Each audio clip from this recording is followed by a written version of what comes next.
ঐতিহাসিক এক ম্যাচের সাক্ষী হলো সিলেট আন্তর্জাতিক ক্রিকেট স্টেডিয়াম। প্রথমবারের মতো বিপিএলে একসঙ্গে একই দলের হয়ে খেলতে নামলেন বাবা ও ছেলে। ঐতিহাসিক ম্যাচে জয় পেয়েছে তাদের দল নোয়াখালী এক্সপ্রেসও। বিপিএল অভিষেকে নবীর ১৯ বছর বয়সী ছেলের ব্যাট থেকে এসেছে ৬০ বলে ৭-৪ ও ৫ ছক্কায় ৯২ রানের দুর্দান্ত ইনিংস।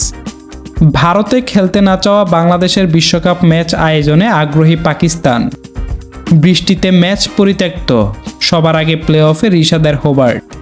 তাওহিদ হৃদয় ও খুশদিল শাহর শেষ জোরে লড়াকু পুঁজি পেয়েছিল রংপুর রাইডার্স, কিন্তু মোহাম্মদ ওয়াসিম ও নাজমুল হোসেন শান্তর দুর্দান্ত জুটিতে অনায়াসেই সেই রান তাড়া করে জিতল রাজশাহী ওয়ারিয়র্স।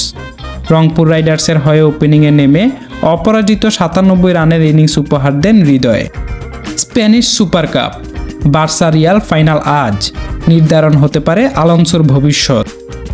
এফএ কাপে গোলের বন্যা বয়ে জিতল সিটি। ১-২ বা ৫টি নয়, গুনে গুনে প্রতিপক্ষের জালে ১০ বার বল পাঠিয়েছে সিটি। এফএ কাপের তৃতীয় রাউন্ডে এক্সেটার সিটির বিপক্ষে ১০-১ গোলে জিতেছে পেপ গার্দিওলার শিষ্যরা। বিশ্বকাপ যাত্রা শুরু নেইমারের। দলে ফিরতে হলে পুরোপুরি ফিট হতে হবে। কোচের এই বার্তা মেনে আগামী ২০২৬ বিশ্বকাপের জন্য নিজেকে প্রস্তুত করার কাজে নেমে পড়েছেন নেইমার।